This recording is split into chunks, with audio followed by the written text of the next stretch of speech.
Kashmir road पर गुज़श्ता रोज डाकू की फायरिंग से नौजवान शाहरुख की हिलाकत, पुलिस ने मुकदमा दर्ज कर लिया है। मकतूल शाहरुख को उसकी वालिदा और बहन से सोने की चूड़ियां उतरवाने के दौरान मुजाहमत पर कत्ल किया था। सफाक मुलजिम ने शाहरुख को मां और बहन के सामने गोलियां मारी। मजीद जानते हैं सऊद बिन मुर्तजा से। जी सऊद, बताइएगा मुकदमा किसके खिलाफ दर्ज किया गया है? जी बिल्कुल, देखिए ये गुज़श्ता रोज वाक़या पेश आया था। इस वाक़े का मुकदमा नामालूम अफराद के खिलाफ दर्ज किया गया है। मकतूल की जो मैयत है अब से कुछ देर पहले खाने से घर लाई गई है। यहाँ से जो है इसको तारिक रोड रहमानिया मस्जिद मुंतकिल किया जाएगा, जहाँ पे नमाज जनाजा अदा की जाएगी। इस वाक़े का मुकदमा मकतूल के भाई की मुद्दईयत में दर्ज हुआ है। गुज़श्ता रोज वाक़े की CCTV भी सामने आई थी, जिसमें देखा गया था कि शाहरुख की वालदा और बहन जो सोल्जर बाजार से जब जैसी रक्षे में घर पहुंची हैं तो उतरी तो उनसे एक तनहा मुलजिम जो है लूटमार कर रहा था और उसने घर से बाहर निकलते ही मुलजिम को पकड़ने की कोशिश की, जिस दौरान उसने फायरिंग की और उससे वहीं पर शाहरुख की मौत वाक़ हो गई थी। पुलिस का कहना है कि CCTV समेत दीगर शवाहिद की मदद से मुलजिम को जो है तलाश किया जा रहा है। जी ठीक है सऊद, आपका बहुत शुक्रिया।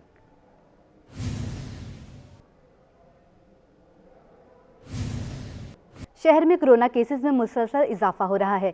कोरोना की शरह 20.45% तक पहुंच गई है। गुज़श्ता 24 घंटों के दौरान 7000 में से 1437 केसेस मस्बत आ गए हैं। तिब्बी माहिरीन का कहना है कोरोना से बचाव का वाहिद रास्ता एहतियात है। हमारे नुमाइंदे इरफान अब्बासी डिस्ट्रिक्ट सेंटर में टाउन ऑफिसर डॉक्टर समरीन के हमरा मौजूद हैं, उनसे तफसीलात जानते हैं। जी इरफान, बताइएगा।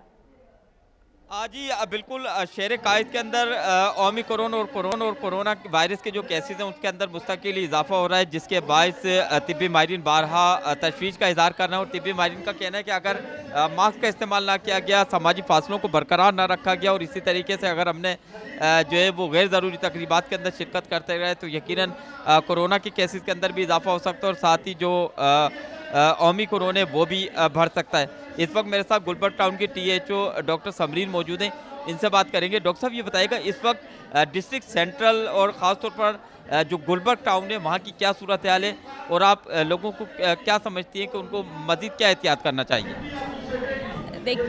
सूरत हाल तो अच्छी नहीं है। केसेस डे बाय डे हमें मिल रहे हैं और बढ़ते जा रहे हैं कोविड के। ऐसा कि हम जानते हैं कि 5वीं लहर कोविड-19 की आ चुकी है और उससे हमें अपने आप को बचाना है और बचाने के लिए जो SOPs फॉलो करना है वो बहुत ज़रूरी है। अच्छा डॉक्टर साहब, वैक्सीनेशन का इस वक्त आप क्या समझती हैं, लोगों का कितना रुझान है, वैक्सीन के हवाले से कितना रुझान है लोगों का?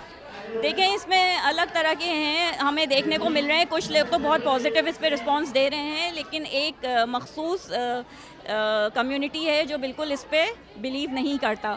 लेकिन देखने में ये आ रहा है कि जो वैक्सीनेटेड हैं, जिन्होंने अपनी दोनों डोजेज़ लगाई हुई हैं, उनको अगर खुदा ना खास्ता कोविड वायरस अफेक्ट करता भी है तो वो माइल्ड केसेस होते हैं। डॉक्टर साहब का कहना है, डॉक्टर समरीन कहती हैं कि वैक्सीन लाजमी करवाएं क्योंकि इसका जो वाहिद हल है कोविड और जो ओमिक्रॉन है इससे बचने का हल भी यही है कि हम लाजमन वैक्सीनेशन करवाएं। जिन लोगों ने अभी तक वैक्सीन नहीं करवाई है वो वैक्सीन करवाएं और कोशिश करें कि ज़्यादा से ज़्यादा एहतियात करें, क्योंकि अगर एहतियात करेंगे तो यकीनन कोरोना वायरस और ओमिक्रॉन हिफाजत रह सकते हैं। जी इरफान, आपका बहुत शुक्रिया।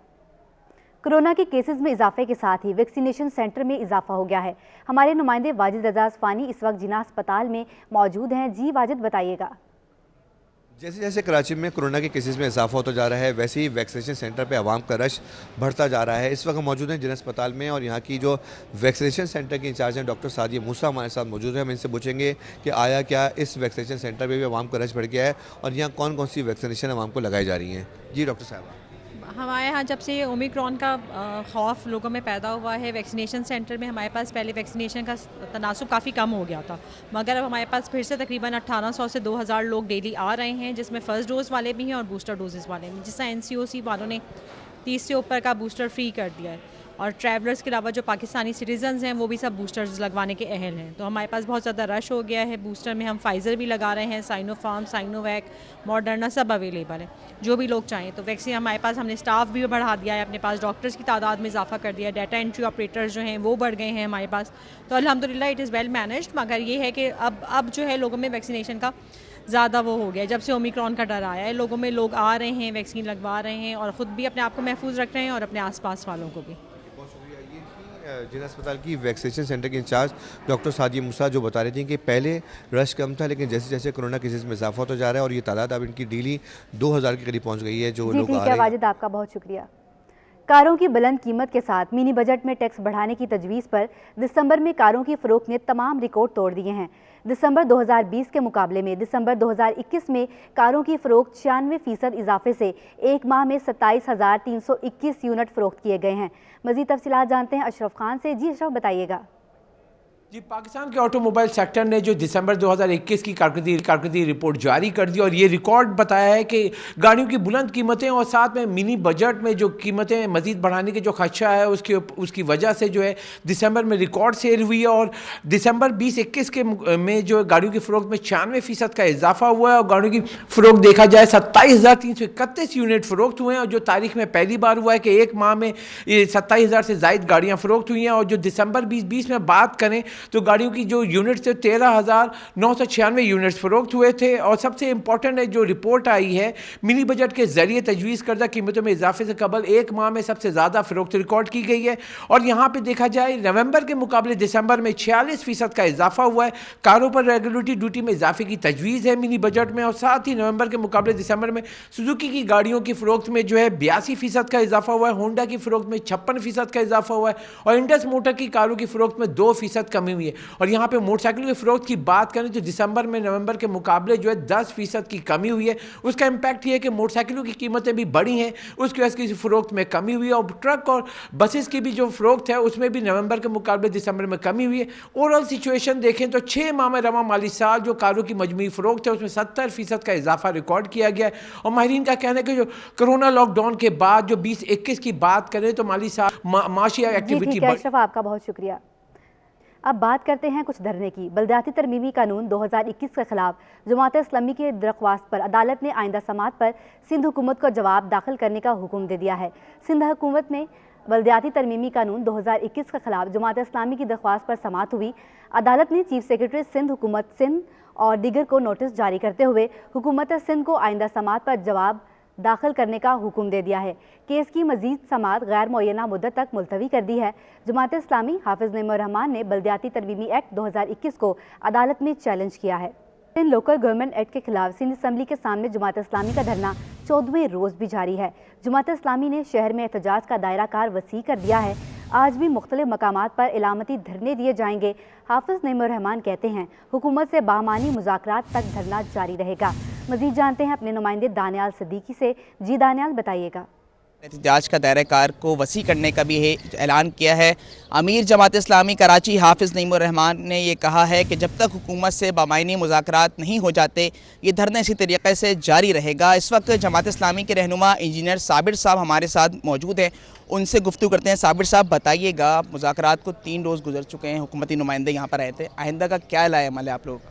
बिस्मिल्लाहिर्रहमानिर्रहीम। देखें, बहुत ही सिंपल सी बात है कि जब तक कि हमें कोई संजीदा इक़दामात नज़र नहीं आते, ये एहतजाज है जो हमारा आइनी और कानूनी हक़ है वो हम जारी रखेंगे। इसमें कोई हम कंप्रोमाइज़ नहीं करेंगे, इसलिए कि सिंध हुकूमत ने जिस तरह से इसको गैर संजीदा लिया है। 10 रोज़ के बाद वो तशरीफ़ लाए हमारे पास, उन्होंने एक कमिटमेंट किया, एक कमेटी बनाई गई। अब उसका काम ये था कि रोज़ाना की बुनियाद के ऊपर डेलिब्रेशंस होती, निगोसिएशंस होती, बातचीत आगे थी। जी ठीक है दानियाल, आपका बहुत शुक्रिया। अब बात करते हैं कुछ खेलों के मैदान से। PSL 7 के टिकट्स ऑनलाइन फ़रोख्त का आगाज़ शुरू हो गया है। 40 घंटों बाद भी बड़ी तादाद में ऑनलाइन टिकट्स मौजूद हैं। शायकीन सिक्योरिटी और कोरोना के बायस हिचकिचाहट का शिकार हैं। जानते हैं महमूद रियाज से। जी महमूद, बताइएगा। PSL 7 का मेला सजने के लिए तैयार है। 27 तारीख से कराची के नेशनल स्टेडियम में पहला मैच जो है वो मुल्तान सुल्तान्स और कराची किंग्स के दरमियान खेला जाएगा। टिकट के हसूल के लिए ऑनलाइन आपको bookme.pk पे जाना है। लेकिन अगर हम आपको बताएं तो बड़ी हैरानकुन बात है कि 40 घंटे से ज़्यादा गुजर चुके हैं ऑनलाइन फ़रोख्त का आगाज़ हुए, मगर अभी तक टिकट उतनी बड़ी तादाद में नहीं बिके हैं जितनी बड़ी तादाद में दावे किए जा रहे थे। और ये भी कहा जा रहा था उसमें हो सकता है कि शायकीन क्रिकेट सख्त सिक्योरिटी या जो फिर ओमिक्रॉन और इस किस्म की चीज़ों की वजह से, जैसे कि हम आपको दिखाएंगे 27 तारीख को जो पहला मैच होगा कराची और मुल्तान सुल्तान्स के दरमियान, तो इस वक्त इसके देखें कि 1125 रुपये का जो टिकट है वो भी 1050 सीट्स अवेलेबल हैं और जो सबसे सस्ता टिकट है 425 रुपये का, उसकी भी 133 सीट्स अवेलेबल हैं। सबसे अहम जो मैच है कराची किंग्स और लाहौर कलंदर्स के दरमियान, उसकी अगर हम बात कर लें तो उसमें भी ये जो स्क्रीन जैसे कि इनकी शो कर रही है कि अभी हर एम्प्लॉयर के अंदर टिकट मौजूद हैं। यकीनन पीसीबी को इसके मुतालिक सोचना होगा कि जैसा कि देखा गया कि पाक वेस्ट इंडीज जो सीरीज़ हुई उसके अंदर कराची का नेशनल स्टेडियम खाली नज़र आया, तो ये बड़ी अहम बात है जिसके ऊपर पीसीबी के जो आला अफसरान है उनको सोचना होगा कि इसको सहल बनाया जाए ताकि ज़्यादा से ज़्यादा लोग PSL 7 के मैचेस देखने कराची के नेशनल स्टेडियम में आएँ और इसको कामयाब बनाएं। जी ठीक है महमूद, आपका बहुत शुक्रिया। गैर कानूनी तामीरात केस में अदालत ने बड़ा फैसला दे दिया है। गुलशन इकबाल 13D1 में गैर कानूनी अलीजा आर्केड केस में मुलविस अफसरान के नाम 15 रोज़ में तलब कर लिए हैं। सिंध हाई कोर्ट में गुलशन इकबाल 13D1 में गैर कानूनी तामीरात अलीजा आर्केड केस में समाअत हुई। अदालत का अलीजा आर्केड के इन्हदाम के लिए अमली इकदाम करने की हिदायत कर दी है। जस्टिस हसन अजहर रिजवी ने रिमार्क्स में कहा, इमारत की चौथी मंजिल गिराने का हुक्म दिया था, अभी तक बेदखली के नोटिस जारी किए जा रहे हैं, इसी तरह 5 साल लग जाएंगे। यहाँ अफसर की मिली भगत से गैर कानूनी तामीरात की भरमार है। SBCA के वकील ने वक्त दिया, अफसरान के खिलाफ कार्रवाई का आगाज कर दिया है। अदालत ने गैर कानूनी तामीरात में मुलविस अफसरान के नाम 15 रोज़ में तलब कर लिए हैं।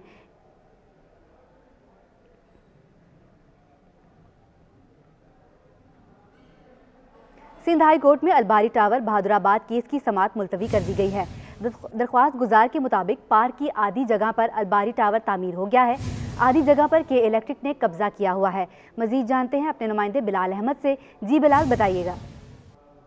जी, बहादुराबाद में अलबारी टावर कायम है। दरख्वास्त फाइल की गई थी कि गैर कानूनी तामीरात की गई हैं अलबारी टावर की। ताहम अदालत ने यह ऑब्जर्व किया है कि क्योंकि मामला ये सुप्रीम कोर्ट में भी पेंडिंग है, इसलिए जब तक सुप्रीम कोर्ट का फैसला नहीं हो जाता अदालत ने इस केस की समाअत को मुलतवी कर दिया है। दौरान समाअत इरफान अजीज एडवोकेट ने यह मौक़िफ़ अख्तियार किया कि ये केस 2017 में दायर किया गया था और उस वक्त ये तामीरात इतनी नहीं थी।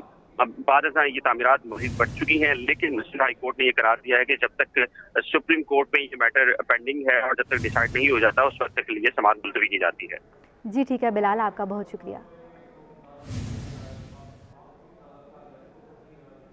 कीमतों पर कंट्रोल करने के लिए नॉन टेक्निकल अफसर की तैनाती महकमा कीमत और रसद मुकम्मल तौर पर गैर फाल हो गया है। कायम मुकाम डायरेक्टर जनरल कीमत और रसद का कंट्रोलर दूसरे अफसर को देने की सिफारिश कर दी है। अली अहमद कुरैशी ने सेक्रेटरी ज़राअत को तहरीरी ख़त इरसाल कर दिया है। तफसीलात जानने के लिए बात करते हैं हमारे नुमाइंदे आज़ाद से। जी आज़ाद नोडियो, बताइएगा। जी बिल्कुल, ये है डायरेक्टर जनरल कीमत व रसद अली अहमद कुरैशी। उनकी जानब से एक खत जो है सेक्रेटरी ज़राअत कीमत व रसद परवेज अली शेर को अरसाल किया गया। इस खत में उन्होंने तहरीरी तौर पर अपने महकमे पर जो कारकर्दगी है उन पर अदम एतमाद का इजहार करके उनको गैर फाल करार दिया है। उन्होंने खत में ये कहा है कि इस वक्त महकमा कीमत व रसद का जो कंट्रोलर की पोस्ट है वहाँ पर ये टेक्निकल पोस्ट है, लेकिन नॉन टेक्निकल अफसर जो है अजीज रहमान जाहिद सुमरो, उनकी तैनाती OPS के बुनियाद पर की गई है। उनको फौरी तौर पर हटाया जाए और उनका नाम जो है सीनियरिटी फेरस्त से निकाला जाए, क्योंकि इस पोस्ट पर टेक्निकल अफसर की तैनाती होना जरूरी है जिसके पास MA फिजिक्स या मैथ्स की डिग्री होना लाजमी है, लेकिन इनके पास आर्ट्स की डिग्री है और इसका नाम सीनियरिटी फेरस्त निकाला जाए। और उसके साथ साथ उन्होंने खत में ये भी कहा है कि महकमा कीमत व रसद के मावन खास ने सिफारिश की थी, जो इस वक्त महकमे में अफसर मौजूद है तारिक शेख, लेकिन तारिक शेख को तैनात करने के बजाय नॉन टेक्निकल अफसर इसको हटाया जाए और तारिक शेख की इस पोस्ट पर तैनाती की जाए। ये खत जो है सेक्रेटरी ज़राअत को मौसूल हो चुका है। उससे कबल जो है सेक्रेटरी संघ ने अजीज रहमान जाहिद सुमरो को। जी आज़ाद, आपका बहुत शुक्रिया। पाकिस्तान मैरीटाइम सिक्योरिटी एजेंसी की समुद्री मश्क बाराकोडा का आखिरी दिन है। आज शुमाली बहरा अरब में फर्जी मश्क की जाएगी। मज़ीद तफसीलात जानते हैं समर अब्बास से। जी समर अब्बास, बताइएगा। हाँ जी बिल्कुल, देखें आज पाकिस्तान मैरीटाइम सिक्योरिटी एजेंसी की समंदरी मश्क बाराकोडा का आखिरी रोज़ है। समंदर में तेल के रिसाव का अमली मुजाहरा भी किया जाएगा और इस वक्त मैं जो है बहरी जहाज़ पर मौजूद हूँ। मेरे अकब में आप देखेंगे कि मश्क में जो शामिल जवान हैं वो भी मौजूद हैं, जबकि आज शुमाल बहर अरब में बहरी जहाज़ से तेल के खराज की फ़र्जी मश्क की जाएगी। तेल के रिसाव पर काबू पाने की मश्क में पाकिस्तान मैरीटाइम सिक्योरिटी के बहरी असासे, defender, speed boat, fast response boat हिस्सा लेंगी, जबकि अख्तामी तकरीब के मेहमान ख़ुसूसी मुशीर बराए वजारत बहरी अमूर महमूद मौलवी हैं। और तीसरे रोज़ जो ये मैरीटाइम की जो एक्सरसाइज है। इसमें गैर मुल्की मंदोबीन भी बड़ी तादाद में शरीक हुए जो ऑब्ज़र्व करेंगे इस एक्सरसाइज को, और इसके साथ डीजी मैरीटाइम और दीगर जो आला अफसरान वो भी जी ठीक है समर, आपका बहुत शुक्रिया। सेक्टर 7 नॉर्थ कराची टाउनशिप में रफाई प्लॉट पर चाइना कटिंग करके फरोख्त कर दिया गया है। रफाई प्लॉट किसको कैसे अलॉट किया जा सकता है, सिंध हाई कोर्ट ने सवाल उठा दिया। अदालत ने केडी अफसरान से 30 रोज़ में तफसीली रिपोर्ट तलब कर ली है। मजीद जानते हैं अपने नुमाइंदे बिलाल अहमद से। जी बिलाल, बताइएगा। जी, सेक्टर 7 नॉर्थ कराची टाउनशिप में रफाही प्लॉट पर चाइना कटिंग का ये केस है। सिंध हाई कोर्ट ने रफाही प्लॉट को चाइना कटिंग में तब्दील करने पर सवालात उठा दिए हैं और केडी अफसरान से 30 रोज में जामे रिपोर्ट तलब कर ली है। दौरान समाअत अदालत को बताया गया कि 38 दरख्वास्त गुजारान हैं। 110 गज के प्लॉट्स को तकसीम किया गया था, जिस पर अदालत ने इज़हार हैरानी किया और केडी हुक्काम से जामे रिपोर्ट तलब कर ली है। जी ठीक है बिलाल, आपका बहुत शुक्रिया। महकमा स्कूल तालीम में नया फर्नीचर खरीदने का मामला इल्तवा का शिकार हो गया है। 4 अरब रुपए की लागत से फर्नीचर खरीदने का मामला फाइलों की हद तक रह गया है। तफसीलात जानने के लिए बात करते हैं आज़ाद नोडियो से। जी आज़ाद, बताइएगा। जी बिल्कुल, महकमा स्कूल तालीम में नया फर्नीचर खरीद करने का मामला इल्तवा का शिकार हो चुका है। सिंध सरकार ने नया फर्नीचर खरीद करने के लिए 4 अरब रुपए से ज्यादा रकम मुख्तस की है, लेकिन इस वक्त ये रकम जो है खर्च ना हो सकी है और ये फैसला फाइलों की हद तक मौजूद हो चुका है। सिंध सरकार ने जो महकमा स्कूल तालीम की प्रोक्योरमेंट कमेटी यानी खरीदारी कमेटी का सरबराह नदीम मोहम्मद, उनका तबादला करने के बाद इस पोस्ट पर एडिशनल सेक्रेटरी हैं PDF यानी प्लानिंग डेवलपमेंट जो अब्दुल कदीर इंसारी, उनको प्रोक्योरमेंट कमेटी का नया सरबराह मुकर कर दिया। अब ये कमेटी नए सिरे से नया फर्नीचर खरीद करने के हवाले से फैसला करेगी, लेकिन इस वक्त तक जो है नया फर्नीचर खरीद करने का मामला महकमा स्कूल तालीम के पास इल्तवा का शिकार बन चुका है। जी ठीक है आज़ाद, आपका बहुत शुक्रिया।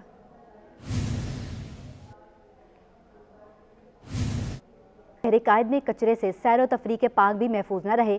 लांडी 4 नंबर पर वाक़या इमरान अहमद खान शहीद पार्क वीराने का मंजर पेश करने लगा है। पार्क का मजीद अहवाल जानते हैं सैयद ज़ुबैर राशिद से। जी ज़ुबैर, बताइएगा।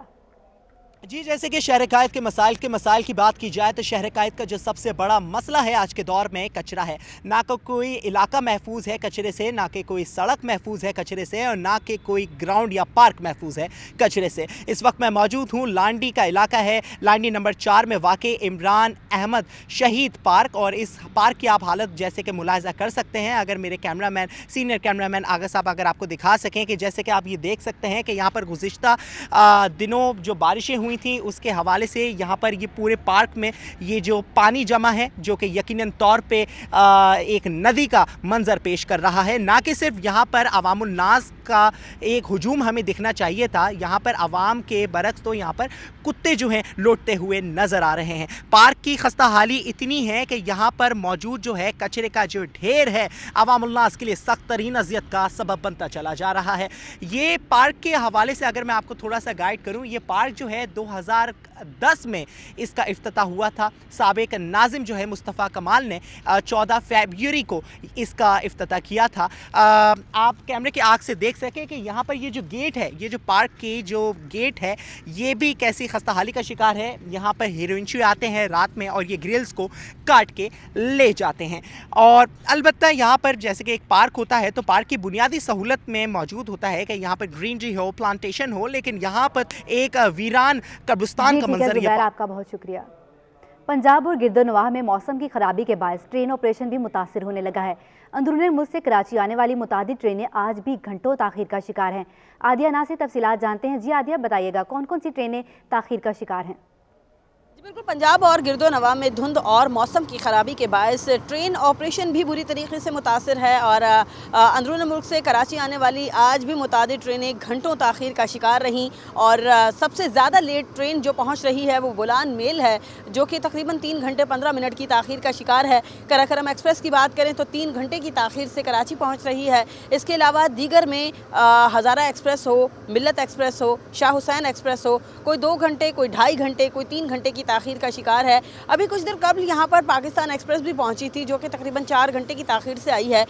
लोगों का ये बताना है, यहाँ जो मुसाफिर हैं वो ख़ासे अज़ियत का शिकार नज़र आते हैं। मुसाफिर ये कहते हैं कि हम ये सोच कर सफ़र करते हैं कि ये एडवेंचर होगा, बड़ा खूबसूरत सफ़र होता है ट्रेन का और शायद टाइमली हमें पहुँचा भी दे, लेकिन ऐसा देखने को नहीं मिलता है। कुछ कहते हैं कि नौकरी पेशा अफराद हैं, ट्रेन भी लेट करती है और जब नौकरी पर लेट पहुंचते हैं तो वहां से भी बातें जो हैं वो सुनना पड़ती हैं। तो ये तमाम मसाइल हैं जो कि मुसाफिरों को दरपेश हैं। मुसाफिर ये कहते हैं कि इस हवाले से महकमा रेलवे को कोई ना कोई ख़ास इक़दाम करना चाहिए, चाहे वो मौसम की ख़राबी के बायस हो या फिर हो सकता है कि कोई और मसले मसाइल हो। तो इनका ये कहना है कि ये इन मसाइल को इनको हल करना चाहिए ताकि मुसाफिर जो है वो यहाँ पर टाइमली पहुँच पाएँ और उनको जो है मुश्किलात का सामना ना करना पड़े। अज़ियत से दुचार रहते हैं ये लोग और महकमा रेलवे को इस हवाले से कोई वाज़ेह हिकमत अमली बनाना होगी, क्योंकि अब तो चले धुंध है, मौसम ख़राब है, तो महकमा रेलवे यही मौक़िफ़ इख्तियार करता है कि लेट इस वजह से हो रहा है। लेकिन हमने काफ़ी अर्सा पहले भी, जब से हम सिटी 21 पर इस पर रिपोर्ट कर रहे हैं, तो गर्मियों में भी यही सूरत हाल रही है। जब सूरज जोबन पर होता था और धुंध नहीं होती थी, तो तब भी हमने देखा कि महकमा रेलवे का ऑपरेशन इसी तरीके से आदिया, आपका बहुत शुक्रिया। शहर कायद में गैस का बहरान संगीन हो गया है। कराची में घरेलू, कमर्शियल और सनती तमाम तर सार्फिन गैस न मिलने से परेशान हैं। शहर में गैस की अदम फराहमी के बायस शहरियों को सख्त परेशानी का सामना है। गैस की आंख मचोली कई हफ्तों से जारी है। मुख्तलिफ रिहायशी इलाकों में घरेलू सार्फिन नाश्ते की तैयारी से भी कासर हैं। सनती इलाकों में भी गैस की अबतर सूरत हाल की वजह से सन्नतकारों को शदीद मुश्किलात का सामना है। चौथे रोज मिलाजुला रुझान देखा जा रहा है। मार्केट में सरमायाकारों की जानिब से शेयर्स को बेचने को तरजीह दी जा रही है। मजीद तफसीलात जानते हैं अयाज राना से। जी अयाज, बताइएगा, बाजार हिस्सेस की ताज़ा सूरत हाल से आगाह कीजिएगा। जी बिल्कुल, जैसा कि आज कारोबारी हफ्ते का चौथा रोज़ है और आज सुबह से हमने देखा कि मार्केट के अंदर एक ऐसा प्रेशर नज़र आ रहा है जिसके अंदर सरमायाकार जो है वो सरमाया बेचने को तरजीह दे रहे हैं, जिसकी वजह से मार्केट पे एक प्रेशर बनता हुआ नज़र आ रहा है। और इस वक्त जो मिड डे अपडेट्स दे रहे हैं तो 150 से ज़ायद पॉइंट जो है इस वक्त 100 इंडेक्स में माइनस हो चुके हैं। अगर इंडेक्स की बात करें तो वही अपने 45,000 और 760 के ऊपर जो है इस वक्त वो ट्रेड करता हुआ हमको नज़र आ रहा है। क्या वजूहत बन रही है हमारे जानने के लिए हमारे साथ इस वक्त शहरियार बट मौजूद हैं। शहरियार से जानते हैं। शहरियार, फिर एक बार जो है वो जो रैलीज़ कल भी नेगेटिविटी मामूली थी और उसकी वजह से फिर हमने देखा कि आज फिर मार्केट के ऊपर इस वक्त में डेट पे 150 से ज़्यादा पॉइंट्स नेगेटिव हैं। क्या वजूहत? देखिए, मार्केट में जो करंट बुल रन बना वो 27 दिसंबर से बना और हमने देखा कंटिन्यू मार्केट वहाँ से तकरीबन 1900 पॉइंट मार्केट में इजाफा हम दे चुके थे। उसके बाद 46,000 एक ऐसा लेवल आ गया मार्केट का रेजिस्टेंस लेवल जहाँ पे मार्केट रेस कर रही है और टेक्निकली वहाँ पे सेलिंग हम विटनेस कर रहे थे। कल भी हमने देखा कि मार्केट ने 46,000 ब्रेक करके बंद हुई 45,800 के पास और आज भी हम कुछ प्रॉफिट टेकिंग्स देख रहे हैं। कुछ स्टॉक्स हैं जिनकी इंडिविजुअल खबरें लगी हुई हैं, वो अच्छा परफॉर्म कर रहे हैं और दूसरी तरफ आज मिनी बजट है जो बड़ा इवेंट होने जा रहा है। सरमायाकारों की नज़र उसकी तरफ भी है। अगर गवर्नमेंट सक्सेसफुली ये मिनी बजट अप्रूव कर लेगी तो कल आप देखिएगा यकीनन मार्केट में एक दोबारा से तेज़ी का रुझान बनेगा। इसके साथ साथ ओमिक्रॉन के वायरस के जो केसेस बढ़ते जा रहे हैं, ये सबसे बड़ा खदशा है पाकिस्तान स्टॉक मार्केट को और सरमायाकार इससे बड़े खौफजदा हैं। अगर गवर्नमेंट ने कुछ मेजर्स लिए, टाइटनिंग की, स्मार्ट लॉकडाउन की तरफ गए, बिजनेस को क्लोज किया, तो ये मार्केट को हर्ट कर सकता है। ओवरऑल मार्केट का सेंटिमेंट्स पॉजिटिव है। बाय ऑन डिप की स्ट्रेटजी से लोग काम करना चाह रहे हैं। अच्छा यार, कौन से सेक्टर समझ रहे हैं कि इस वक्त बेहतर परफॉर्मेंस? जैसे हम टेक्नोलॉजी सेक्टर को देखते रहे कि एक अच्छी रैली देता रहा, वो सपोर्ट कर रहा था आपके स्टॉक एक्सचेंज को, तो अब कौन से सेक्टर्स हैं जो नज़र आ रहे हैं इसमें काम किया जा सकता है? नहीं, डेफिनेटली आप देखें जो हमारे एक्सपोर्ट ओरिएंटेड सेक्टर्स हैं बहुत अच्छा परफॉर्म कर रहे हैं। इसके साथ टेक्नोलॉजीज़ में अभी भी जगह बन रही है। यही कि मार्केट में जो करेक्शन आती है बहुत हेल्दी साइन होता है मार्केट के लिए, क्योंकि स्टॉक्स जो बढ़ चुके होते हैं दोबारा से नीचे आते हैं और सरमायाकारों को मौका मिलता है री एंटर होने का मार्केट का। हम देख रहे हैं कि टेक्नोलॉजी के स्टॉक्स में दोबारा से सेलिंग स्टार्ट हुई है, तो जगह बन रही है नए बाय करने के लिए। इसके अलावा बैंकिंग सेक्टर काफ़ी ज़्यादा अंडर परफॉर्म है, उसमें जगह बन रही है बहुत ज़्यादा कि उनके रिजल्ट आने वाले हैं और बहुत आउटस्टैंडिंग हमें लग रहा है कि रिजल्ट आएंगे इस बार। जैसे कि शहरियार का भी यही कहना है कि इस वक्त मार्केट एक अच्छी सेंटिमेंट्स दे सकती है। अगर ऐसी ही गिरावट देखते रहे तो मार्केट में नए सरमायाकारों और दीगर जो इसमें कारोबार करते हैं उनके लिए एक अच्छा चांस बन सकता है मार्केट में जब मार्केट नेगेटिव होती है। जी अयाज, ये बताइएगा, सोलर पैनल पे जो टैक्सेस लगाए जा रहे हैं उस पर क्या असरात पड़ेंगे?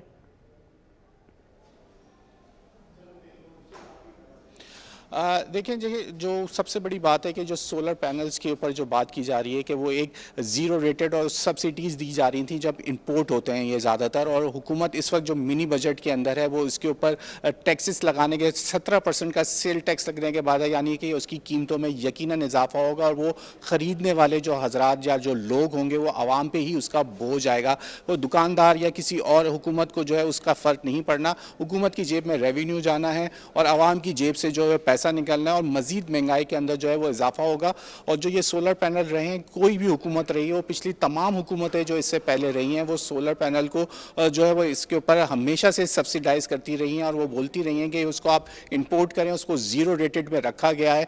लेकिन इस दफ़ा जब ये जो मिनी बजट आज पास होने जा रहा है उसके अंदर 17% का जो है वो सेल टैक्स लगाया जा रहा है, जहाँ हमारे मुल्क के अंदर एक बहरान की सूरत होती है कि जब गर्मियाँ होती हैं तो बिजली नहीं होती और जब सर्दियाँ आती हैं तो उसमें गैस नहीं होती। तो इन चीज़ों के अंदर जहाँ हमारे यहाँ गैस के ना होने की वजह से भी जो ठीक है अयाज, आपका बहुत शुक्रिया। सिंध हाई कोर्ट में अमरीकी शहरियत रखने के मामले से मुतालिक विफाकी वजीर फैसल वावडा की इलेक्शन कमीशन के खिलाफ दरख्वास्त की समाअत हुई। इलेक्शन कमीशन ने फैसल वावडा से मुतालिक अदालती फैसले पेश कर दिए हैं। फैसल वावडा ने इलेक्शन कमीशन की कार्रवाई के खिलाफ दरख्वास्त दायर कर रखी थी। इसी हवाले से मजीद जानते हैं बिलाल अहमद से। जी बिलाल, बताइएगा।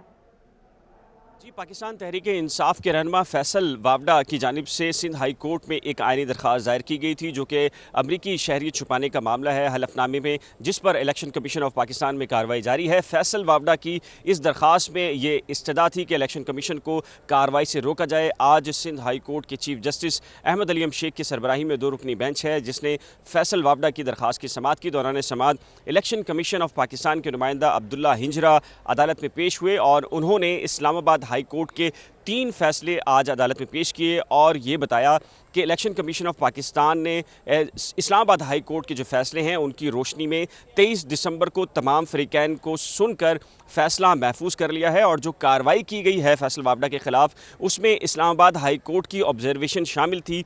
इसीलिए इलेक्शन कमीशन ऑफ पाकिस्तान ने 23 दिसंबर को ये फैसला महफूज कर लिया है, जिस पर chief justice Sindh high court ने अपनी ऑब्जर्वेशन में ये करार दिया कि अगर फैसला महफूज हो चुका है तो ये दरख्वास्त वैसे ही गैर मौसर हो चुकी है। दौरान समाअत अदालत ने ऑब्जर्व किया कि फैसल वावडा के वकील हसनैन अली चौहान कमरे अदालत में मौजूद नहीं थे। उनके जूनियर वकील पेश हुए और उन्होंने बताया कि हसनैन चौहान की तबीयत ठीक नहीं है जिसकी वजह से वो पेश नहीं हो सके, जिस पर अदालत ने इस केस की समाअत को 24 जनवरी को मुलतवी किया है और फैसल वावडा के वकील को हदायत की है कि वो आइंदा समाअत पर पेश हों। जबकि इलेक्शन कमीशन ऑफ पाकिस्तान की जानिब से इस्लामाबाद हाई कोर्ट के 3 फैसले जो अदालत में पेश किए गए थे। बिलाल, आपका बहुत शुक्रिया।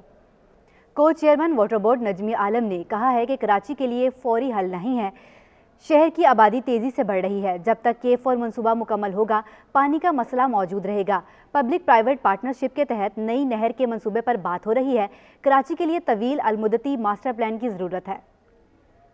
इसीलिए नई कनाल बना रहे हैं कि 100 MGD पानी हम पूरा ले लें और इस कनाल को भी हम रिपेयर करके स्पेयर में रखेंगे कि कभी कोई ज़रूरत पड़ जाए तो हम इस कनाल को भी इस्तेमाल करें। 100 साल की प्लानिंग कराची की करनी होगी।